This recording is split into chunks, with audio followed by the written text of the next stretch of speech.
It's a huge learning experience just because you learn how to adjust in so many different situations and to so many different opponents. The structure is a little weird, so there's annies for heads up, which is not something normal for heads up. So people are coming up with different strategies. Everybody here seems to be too passive for heads up. So I think my advantage is that I actually know what the game is supposed to look like. That's the thing about tournaments is like you play shorthanded and heads up the least, but that's for the most money. So you really do need to be working on that as much as possible.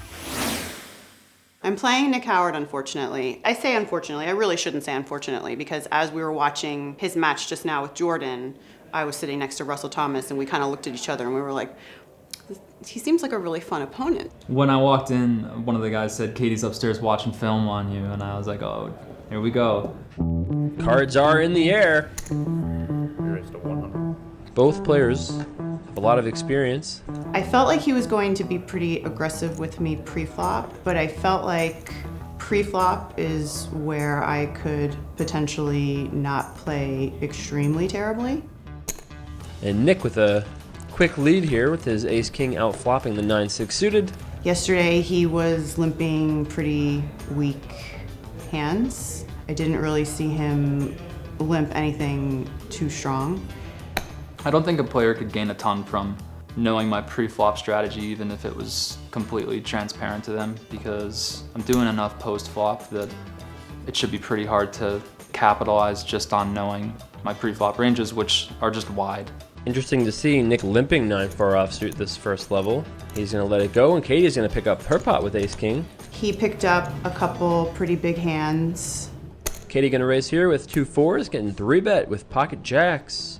And we saw jacks versus 3s the other day, and in quick disaster. I think she's kind of a little frustrated because based on watching Nick play, he's been very aggressive. He's shown a lot of re-raises, and now here we are, a couple hands into the match. He's already 3-bet you. She's definitely continuing, right? Either calling or re-raising. I chose to 4-bet a small pair pre, and again, that was just completely based on preparation and study that I did last night and all day until 3 o'clock this morning. I wonder how much studying they did of the other player.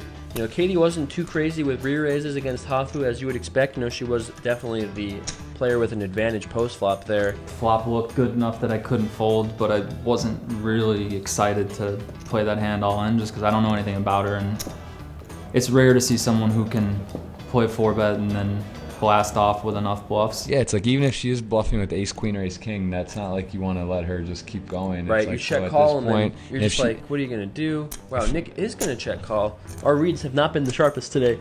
We're calling out the action. And the turn is an 8. It's a and pretty big brick. This has got to go check, shove, and call, right? Like Katie's got to think, well, I mean, maybe Katie can slow down and check back at this point. Like maybe she's afraid that Nick has something good.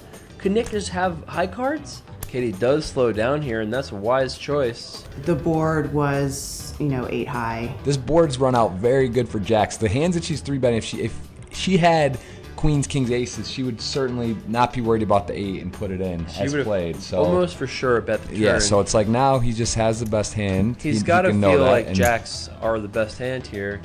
Wow, he's going to go with a small value bet, trying to get paid by Katie. And if she calls and loses this, she's only going to have 230 chips left. This has been a weird hand.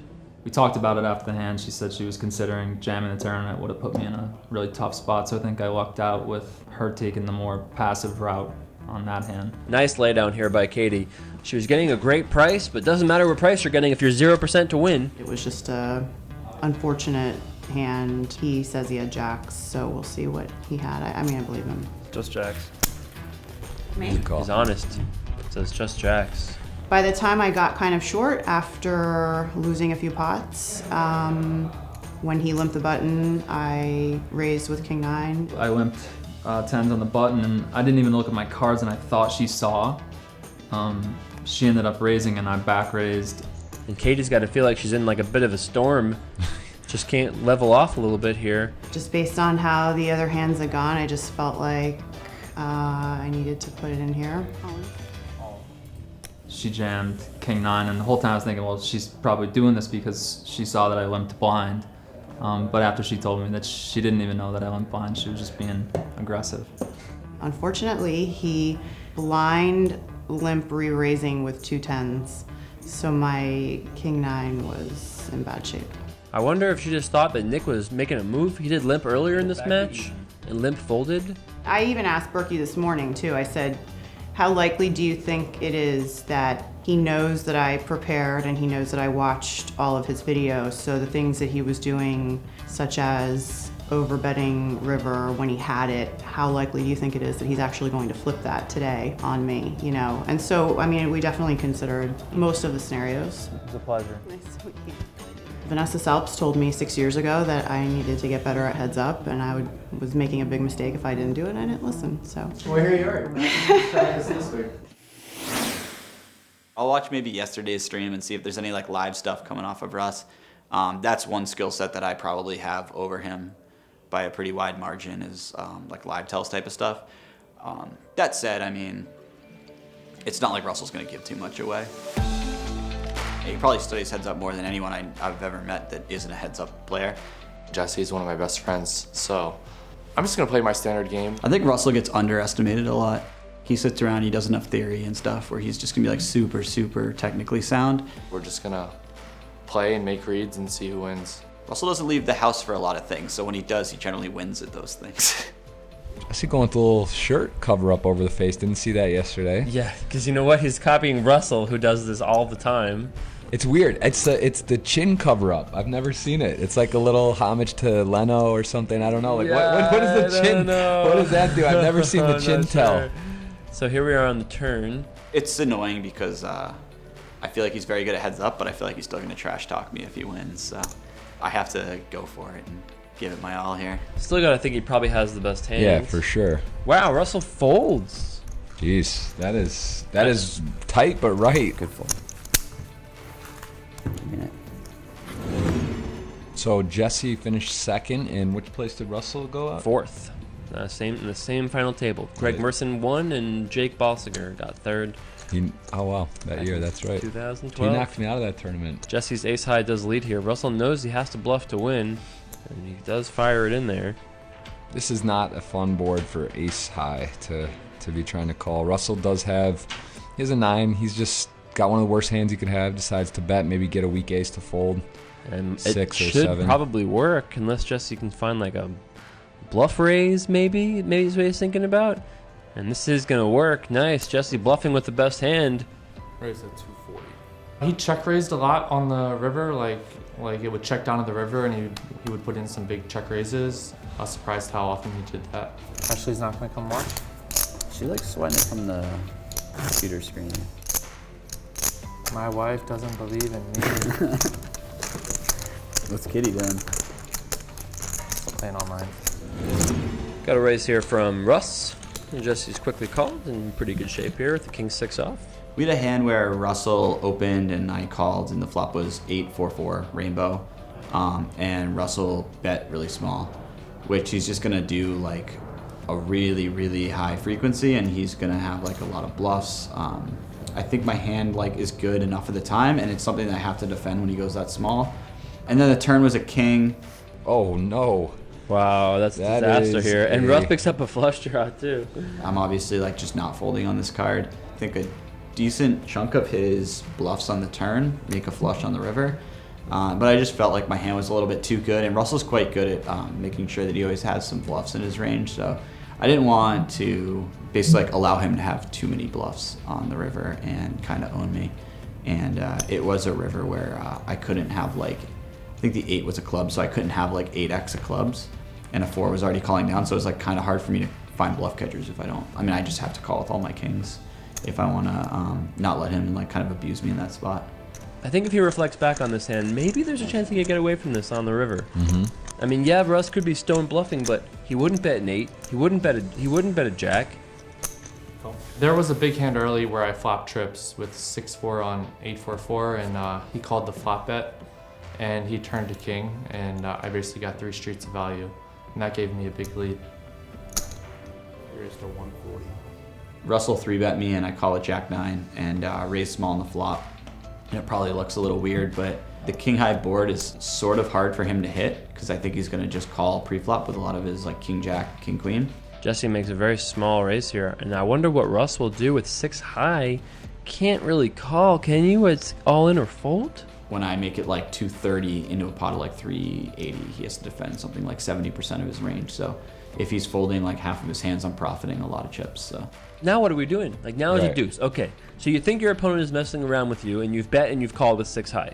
And now here we are on the turn, and we have to A, hope we're right and he has nothing, and then B, hope that he doesn't bluff us again. It's So this is actually a chop pot if it goes to showdown. But Russell can't check. Russell has this to can't bet. go to showdown. There's no way. So Russell has to bet, and Jesse, I guess, ends up folding.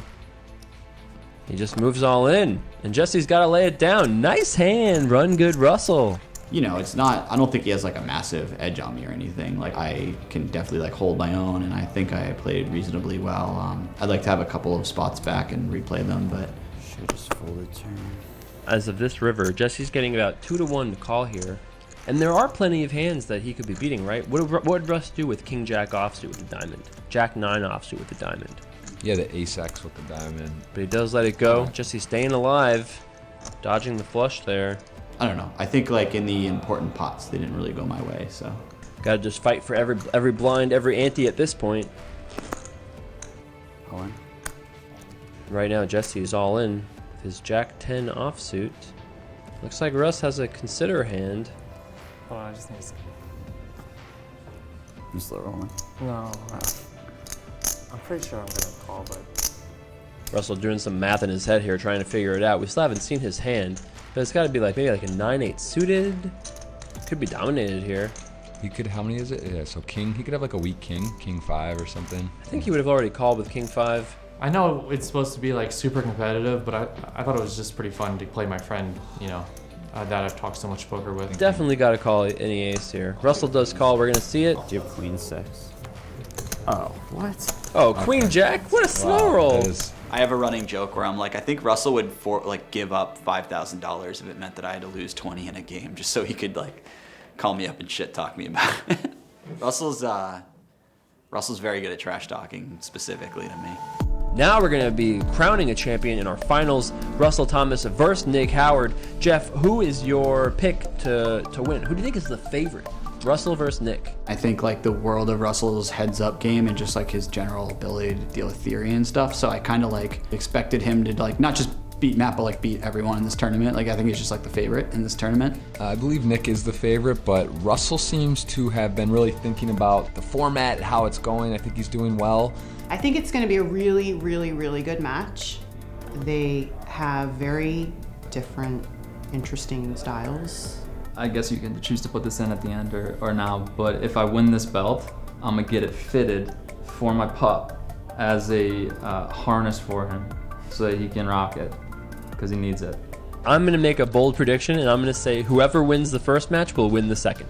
I'm not saying who will win the first match, Okay. but I think it's gonna be 2-0. Russell's like a little bit more technically sound, but that said, it seems like Nick has like just a lot of like poker intellect. So if they find themselves in a weird spot or something where they're both kind of unfamiliar, Nick could be like a big favorite in those spots because he'll just like suss out the correct solution. The more edge that I have for being a heads up player and knowing the landscape of heads up, the more I should be less willing to do anything wild.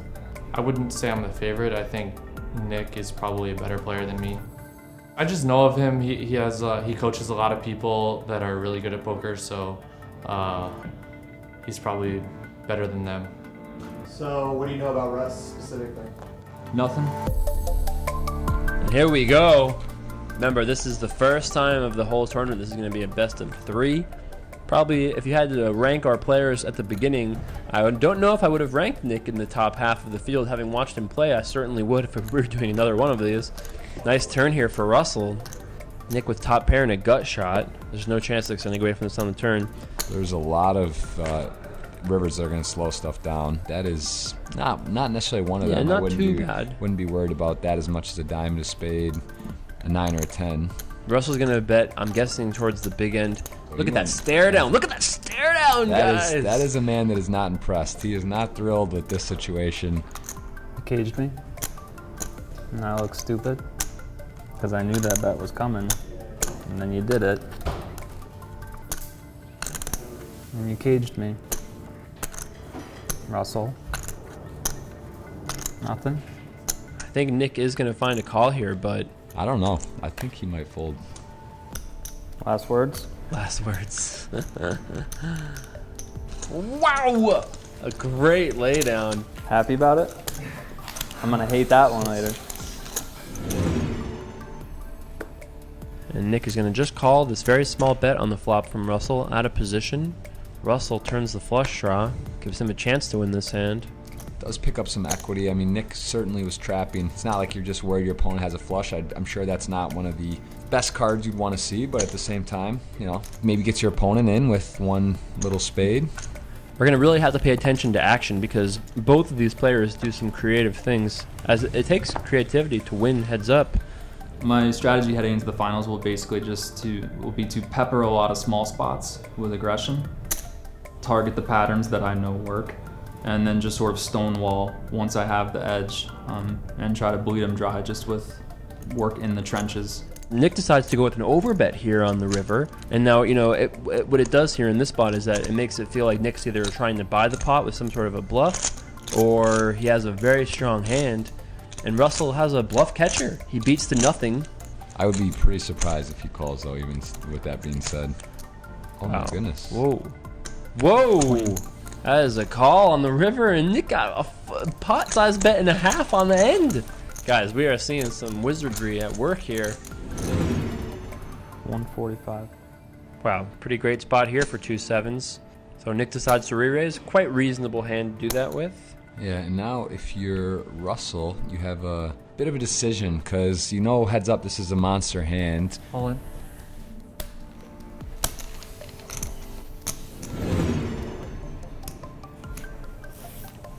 Everyone getting a little something here. Jack 10 suited has some nice turn cards. That would be in the upper top top of them. Top of the tier. And Queen 10 blocks the Jack 10. Makes it much less likely that your opponent would have this Jack 10. So Right. Russell's not going anywhere. No. And there's a lot of good rivers for a brick. A lot of this board's going to brick out. If it's low, that is, well, Ooh, it does put the diamond, so diamond it's is going definitely to not a save brick. him a little bit, yeah. And he's Oh, going for Nick kind of jam here. And now, just like that, Nick is back in the lead. This is exactly what you want for your finals, right? Two guys battling it out, dueling over that trophy. Sure you don't want to know about that one? If people are not willing to step up to the amount of hands they need to play in order to not be exploited, then I can just steamroll them pretty systematically as long as nothing too problematic pops up. So like a lot is gonna have to go wrong for me to lose this match with this style, and that's what I like about it. Yeah, this is one of those cards. This is a very good card for Russell's hand. Wow.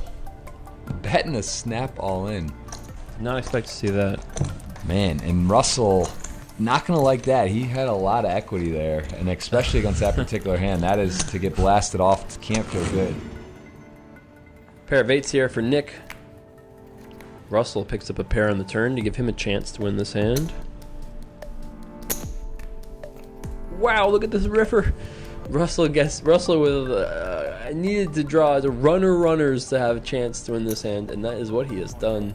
And that is no good. 3 deuce. Nick's gonna say, "You have what?" That's a little bit. That's a mental one. That's sort of like. And now Russ with his biggest leads in the match. He has 14-20 left behind after he called with the Queen 4 suited. You're back in charge, Russ. If your name's Run Good Russell, that running 2-3 would be one of your highlight. Like That's kinda a staple. run good That's highlight. A staple. 2 pretty good hands here. Deal. Nick with a pair of 9s. Russ with a flush draw and overcard. Oh yeah, this is big time flops. This is about as connected as each player can be with the pair and an over. 12 outs twice.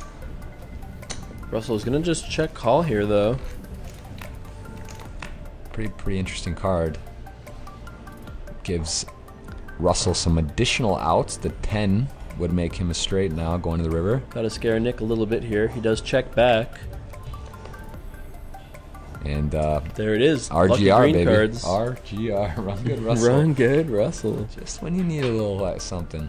He gets there. And you can see Nick's posture. It does look a little weaker than when it was not too long ago. You can feel the momentum slide away a little bit. He gets shown the bad news. And this is the biggest lead of our final match. Russell really has made a lot of hands. He's made flushes, he's made straights. Off the top of my head, I feel like it's been fairly even on the Card who's made the better distribution, hands. better- Yeah. Pre-flop starting hands maybe slightly in favor of Nick, I would even say. Yeah, it's definitely not But like a it's not massive run over either one way. where you would notice Yeah, it. yeah. That's Wow. well, as we were saying, he's made Jin? a couple This might be straights, couple this might be flushes. the end of this round here. Russ with the nuts, Nick with top pair, queen kicker. I mean, this is a bit of a cold deck. Russ going to check here now as played, setting that trap, putting that cupcake out there and saying, "Come on, it's just a little cupcake." All in. Call. That's the nuts. Indeed. Good hand. I mean, obviously Russell has got to be a significant favorite to take down this title. And there wasn't that long of a break, guys, in between these matches either. It's a huge. And Nick lead. was playing so well too. Yeah. I mean, not that Russell wasn't. Russell was playing good too, but both, you know, Nick must feel like he had the victory kind of like snatched away from him, you know? Nick with just a call here. This is a big. Oh boy! Nick with a set of eights here.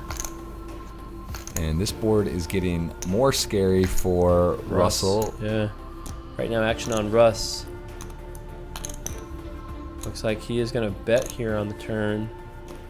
And if you're Nick, you gotta think you're. Oh, I mean, I would imagine a raise, but All in here. yeah. I think Russ can get out of the way. He's thinking about it, but lets it go. And Nick going to start out with a decent lead, about 14-10 chip lead in this second match. We might get our best of three after all. Russell with a very connected Broadway, 40% to a royal flush with the queen jack suited. Nick has the king deuce. It is the best hand to start, and a pretty good flop for the king deuce. Russ does with that gut shot. Nick with the lead in the second match, but Russ with the win in the first round. Nick does check call here. Certainly not going to go away for the one bet. 6 on the turn, a pretty big brick. Not going to change anything. Action on Russ out of the big blind. Looks like he's going to lead out. Let's see, what will Nick do here with the king deuce off? Looks like the fold. Oh, he lets it go. And man, we really felt the change here. Can Russell Thomas do it?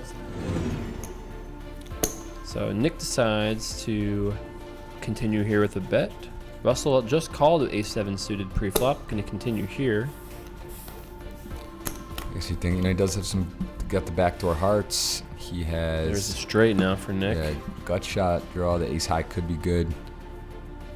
And Russ is probably thinking, what does my opponent have? What can I get him off? Maybe get him to fold an 8. Maybe he's scared of the straight. Wow. And this is going to be a 90 or 115 chips. That's going to Nick. And Nick back to the chip lead. heads up is like that. It's a super swingy game. You're either winning or you're losing. Right. There's no hiding, middle ground. There's no waiting. Yeah. It's easy to look like a genius when you make like 4 bluffs and they all work. But it's Yes. only 4 hands. Right. You know what I mean? Like, you got to zoom out longer than that. And that works for both these guys, you know? I mean, that's why we made this best of 3, so we could really try to see who let the most skillful player win. And of course, even a best of 3 doesn't really decide that. We could do a best of 30 and it wouldn't necessarily decide that. 31. Russell bet 100 on the flop. Nick called. And now Russell makes a pair. He does decide to check now. So let's see if Nick decides to bet here. These guys have an identical stack. Nick's, though, likely to be padded after this hand. Pretty hefty bet here from Nick. Russell does make a pair, and his wheels are spinning, thinking, what would Nick have? Is he raising a 1-pair type hand? So is he repping? Does he have a straight? Did he make 2 pairs? Does he have a set? What can I do on the river if I am even good? There's so many cards that are going to scare me, and does elect to pass. Now Nick has a 1.5 to 1 chip lead again. Just like the first match, went back and forth a little bit here.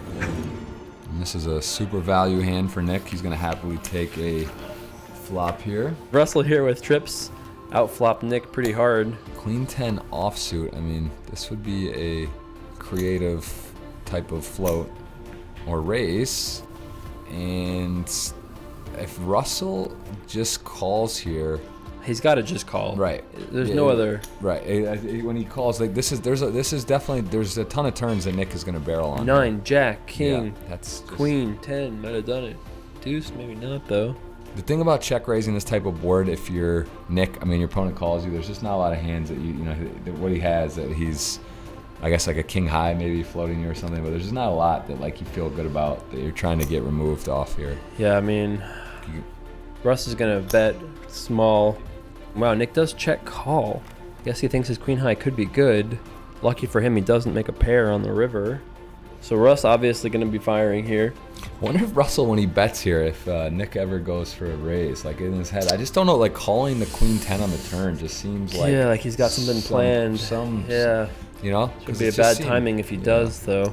But he may just decide my opponent has an ace or nothing, most likely here, and Right. likely an ace. He might just go big, like healthy. Pretty big, 195. You know what? I actually think there's a off.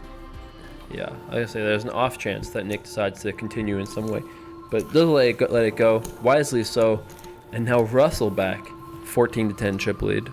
Remember, Russ did win the first match, so if he can win this, he will be our champion. So Russell limped here with King 8. Gotta Queen love that. high. King 4 rainbow. Yeah, about as good as it gets. Pretty clean living. Nick decides to lead. We saw Russell raise trips before.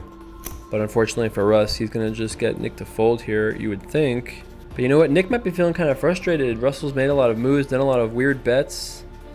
And yeah, I see Nick's going to re-raise here. I will say I really like Russell has taken some kind of unconventional lines, but I think it's a function of his opponent and realizing that he thinks a little differently about the game. And Russell has definitely built a great strategy for Yes. this. It doesn't hurt that he's also made some big hands at times. sure. At times that Nick's been curious. Like Right. this is a limped pot, right? Limp, Nick led, Russell raised, and Nick is saying, "No, I have the king." Now, Right. unfortunately for Nick, Russell actually has the king. it's just like one of those spots. Wow. Wow. That is a unfortunate card for Nick. I mean, if he was just out there throwing caution into the wind, and now he is improved. Now he has a hand that can check call. Yeah. Wow. I mean, This could get out. This could I'm get a not- lot of hands. I'm not sure if Nick can get all in here though. Yeah, it's hard. The pot's only 280. Actually, though, If Nick Nick's bets- if he bets 400, like he's If been. Nick bets and Russ jams, but if he jams, how does he have not a king? Yeah. But, I mean, this is a sickening run out. You have Queen 3 off on a King 4 board, Russ and you make a could, boat. Russ easily could have Ace 5 of hearts or Ace 5 of spades or something, and do wow. Wow. This is gonna be But interesting. Nick's gonna just check call here though. I don't think Nick's gonna check raise because how does he get called by worse? So Russ is gonna bet 400 for maybe like 420 here. I think close to pot or a little over, but also, what if he bets small? Like he would have to raise almost. If he bets like 75 or 90, like how It would can be he just call? it would be above the rim to just call. Looks like it's gonna be a small bet. 175. If Nick jams, it's all over. But I don't think he will jam. He's gonna just call here, yeah. Because he's got to be afraid. When he bets, Russell raises, Nick re-raises, and Yeah. Russell calls. He does have kings. Right. And Russ taking the biggest lead of this second match of our best of 3 finals here. Action here on Russ. Let's see if he can close this match out. Take down that title. No pair for either player here. Hard for Russ to continue with Queen 4, but looks like he's going to be the one doing the bluff raising this time. By the way, Nick bet, got raised, and now now has re-raised Russell here, and Russell hasn't instantly folded. Not going anywhere. Wow, Nick says I'm not going anywhere. Wow. I mean, if this works, Nick will be back at about 800 chips, but Russell's instincts are telling him something is weird here. Russell does let it go. Bet raise, re-raise. Nice hand by Nick. Big fold. Putting some of that magic to work that he had in that first match. Climbing back in it. Nick raises to 30. This match seems long, but I guess they got to be getting close to the hour level here, where the blinds would go up to 20. It's definitely got to be near it. The rail looks like it's growing. Russell least makes top pair. Nick with the 6 of hearts and an 8. Gonna go ahead and fire out into top pair. I mean, looking at card distribution at this point, though, Russell does seem to be making some pretty good hands. I mean, even top pair is just a monster. Don't get me wrong, they're both playing excellently. No, it's a high level. But Russell's certainly getting the better of some of these flops. Nick is gonna fire again here though, with just his gut shot to the 7.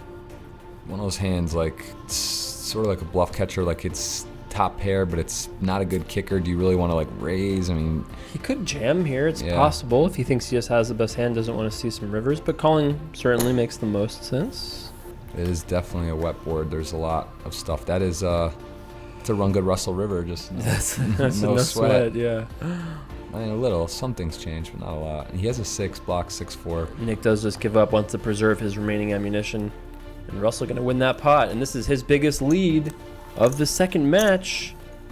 Russell decides to just limp. Surprised he didn't jam, because he can't really limp call. Like Russell can't limp fold. This could be it, Russ. Nick hinting at defeat. He is in a this could be dominating it. position with the You know the spade. size of the pot? Can't run out to figure out what's going on here. Oh, another Yep. pretty good flop. This went, for Russ. yeah. Russell makes a pair. Nick bets 25. He's got to size down because he doesn't have that many chips to put in here. And Nick may have a plan to pile here. I mean, he's getting short. The pots, the stack to pot ratio, that's a card. It's He a could, 10 on the river. and he does have the jack. He may just go ahead and do it. Show me. You win, but not all of it. Save some. He does have a little bit left. Nick bet 150, and now Nick's down to the last 115 chips. As close as it is, it can't, you know, it's just never over. And if your opponent somehow doubles up and gets back and wins this match, can you imagine having your opponent down to like Could a you 24 to imagine best lead of and three? then have to go play a fresh match? Anyway, we got an all-in and a call here. This is it, guys. King 7 for Nick, ace deuce for Russ. Wow. Russell's just got to hold the 60-40 to close it out and win the title. The rail's on their feet, and there's a king. Whoa. Russell's got to find an ace or a deuce or a 4. There's no way. Don't. Oh my goodness. Wow. RGR living up to the hype. Russell is our champion.